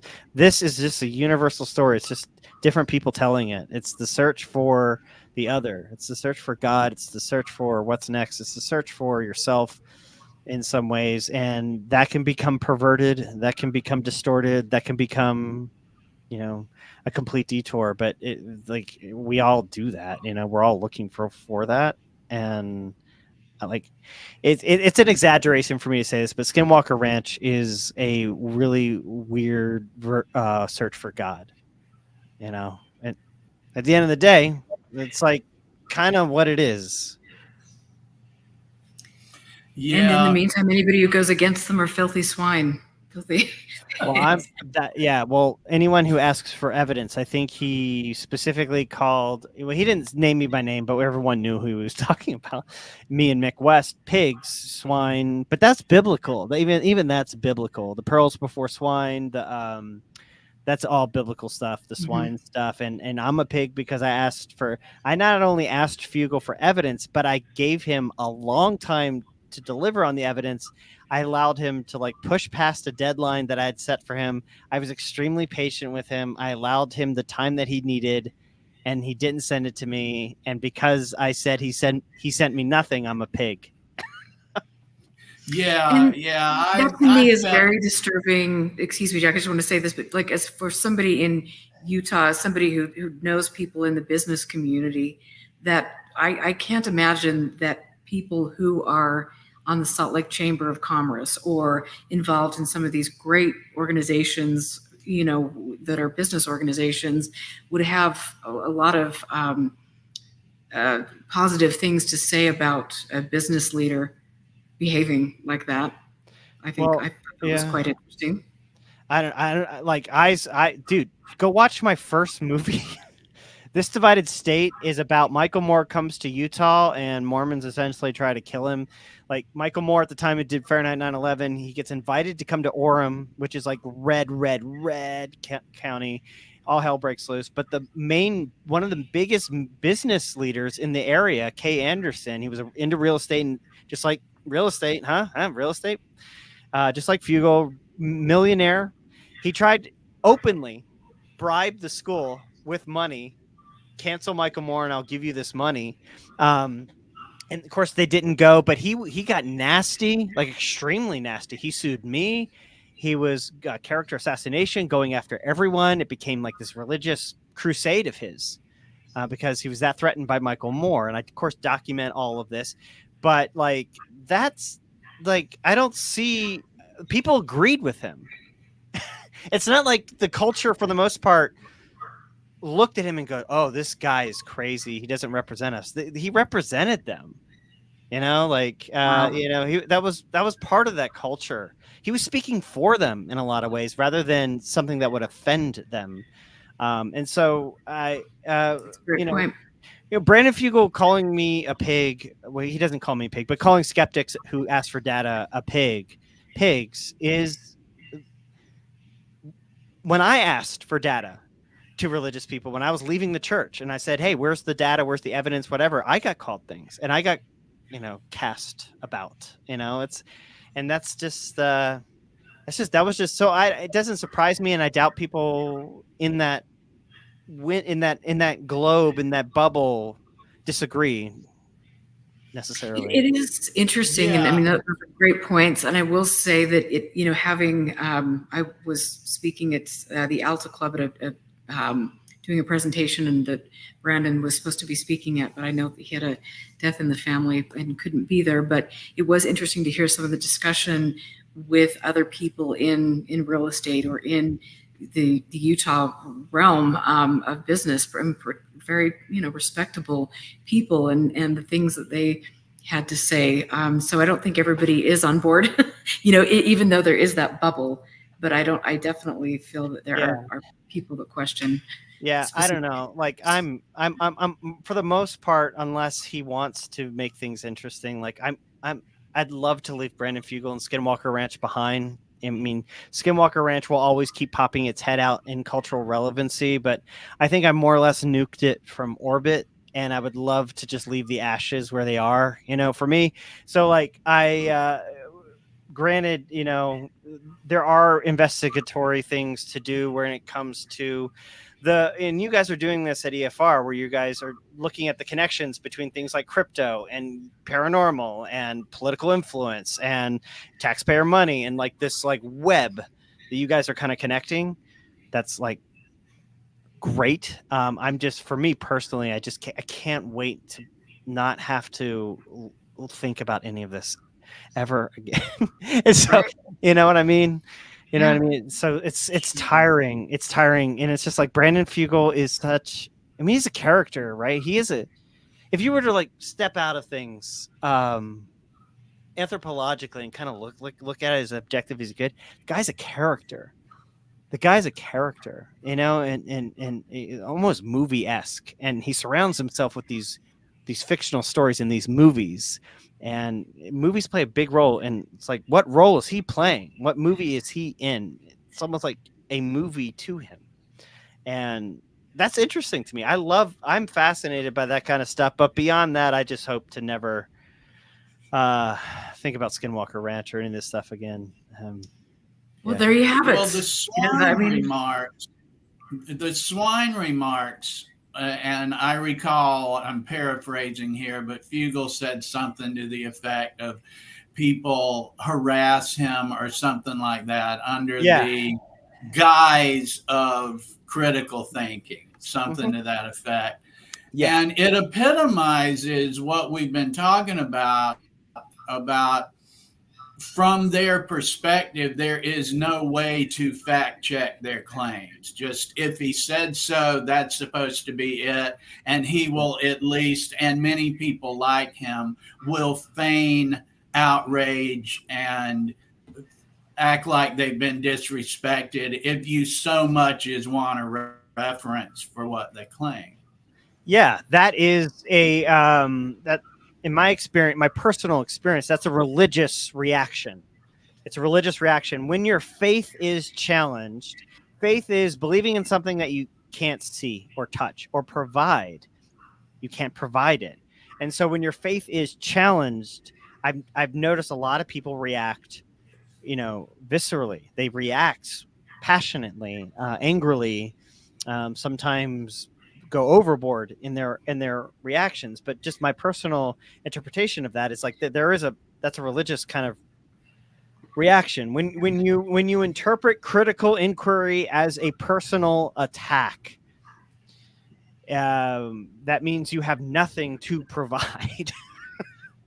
Because otherwise you would just provide it, because that would shut things down faster and louder, right? You don't have this. Oh yeah, here it is. End of conversation. The conversation's over. If they had something, they would provide something. They would have provided something already. That would have saved time and effort. They would have shut it down. But because they can't do that, all they have is pearl clutching, and he's attacking me, and fans protect me, go after these guys, these pigs. That's all they have. Yeah. And as writers and interviewers, and Stephen, you're a professional journalist, we've had the experience of interacting with people. I use the term sometimes the 50 polar bear theory. And what that means is if you want to know how polar bears behave, you don't have to follow everyone on the planet. But if you follow around about 50 of them, you'll have a pretty good idea how polar bears behave. Right. The three people sitting here have the 50 polar bear theory of what it's like to approach people to talk about something that they claim is their thing. Right. And we know when somebody says, fantastic, what time's your show? I'll bring what I got. Fantastic, where can I email you? I'd like to share with you what I know.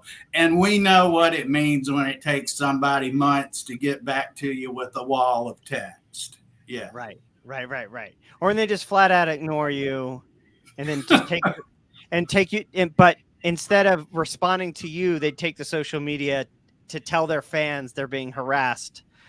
This person is harassing me, and like, etc. Without providing the email that you sent them, which only said, "Hey, can I talk to you?" Yeah. Because they have nothing. I mean, like that's happening right now. There's a tweet before we started this thing. Before we started this interview, some like UFO guy was like, Stephen Greenstreet is attacking this man and his family, which is like a very strong allegation. And wow. then when you see what I actually did is I said, this guy's family was on this television show, which said, and they claimed this on the TV show. And then he went on a podcast and said this. Here are some links. That's like all I did. And there's like Lou Elizondo, I think, retweeted it. And they're like, he's attacking this family. And I'm like, no, I'm not. That's all they have.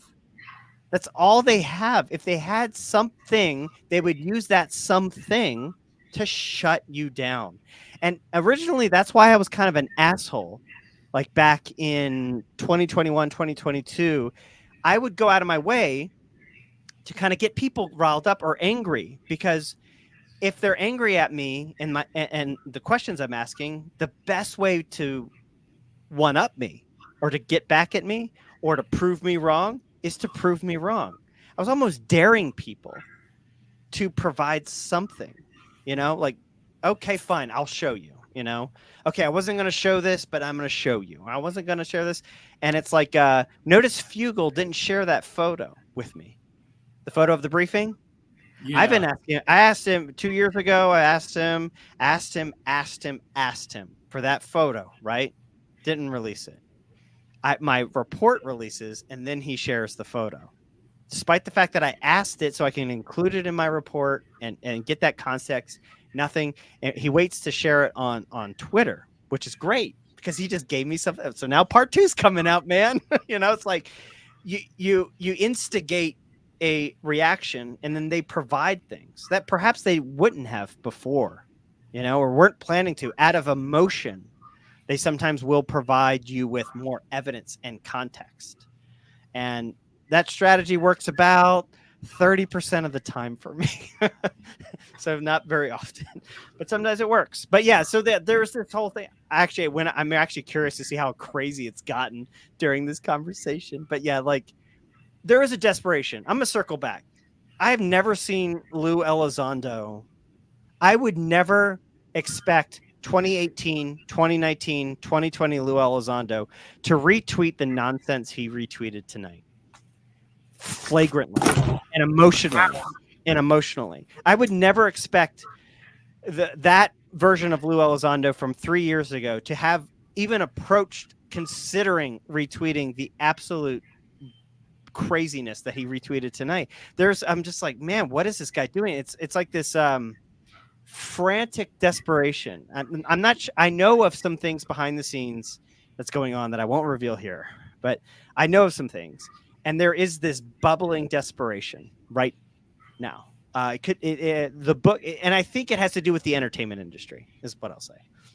The book, you know, a book playing part of that, but something to do with entertainment, like the entertainment industry. Anyway, it's crazy out there, man. And yeah, they don't like me. I'm so likable. Guys. You are.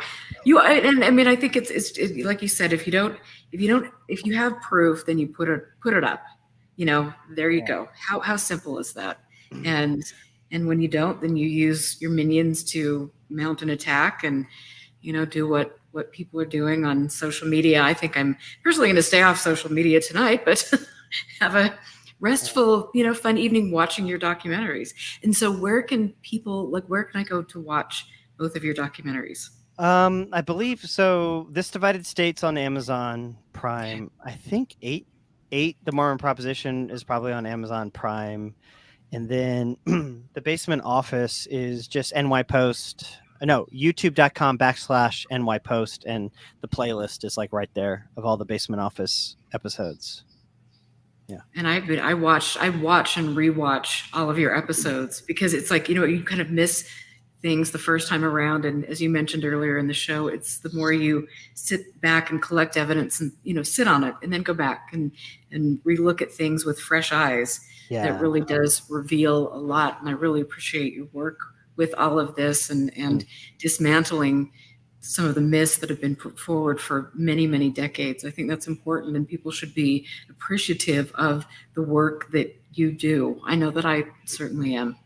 I appreciate you saying that. It's a hell of a lot of work, and I even if I was to explain to you as best I could how hard it is, I wouldn't approach how hard it is. Like, it's been a toll on me physically, it's been a toll on me mentally, because not only do I have to get the facts right, but I have to do it in video and make it engaging and tell a story and with arcs and connect things. And it's been a hell of a lot of work, and it's been hard. And yeah, so I appreciate the kind words.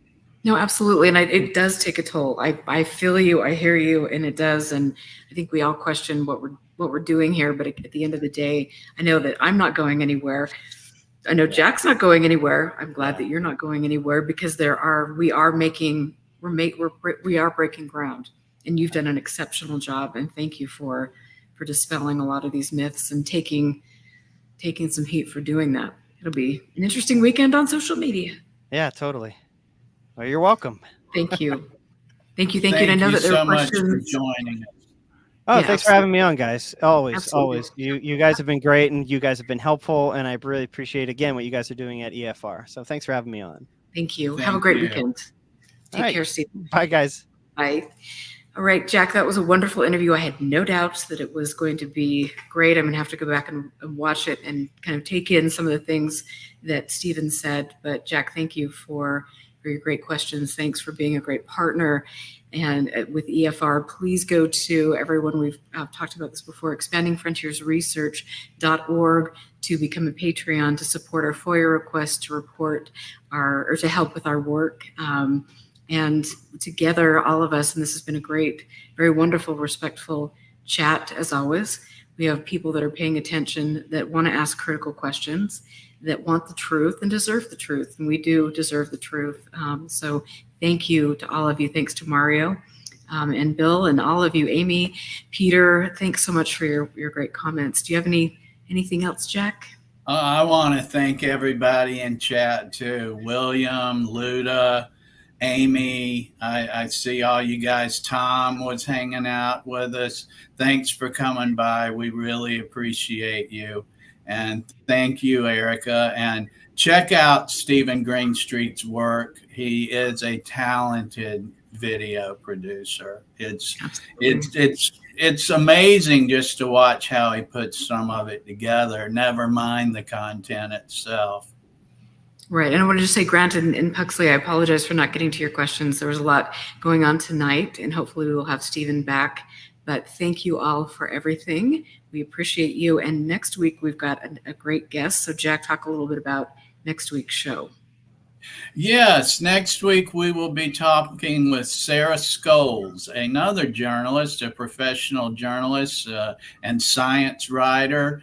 She has written, I believe, 3 nonfiction books now, and we're really looking forward to having her on. She has spent time talking with Erica and me in the past. She's entertaining, she's clever, she's knowledgeable on her subject. She does deep dives, is how she ends up writing her books. And we're really looking forward to talking to Sarah Scholes again. Right. And I'm also excited to report as well that we are interviewing Dr. Bunch, who is an advocate, an environmental advocate. That is 2 weeks from tonight. I've been a big fan of his work here in Utah because it is so important to me. And so I'm looking forward to having him on as well. And I will post links about that on my site, on my social media and things. So thank you guys for everything. Thank you, Jack. Thanks, Mario. And everyone, like I said, have a wonderful evening. You guys take care, and we will catch you next Friday night. See you guys.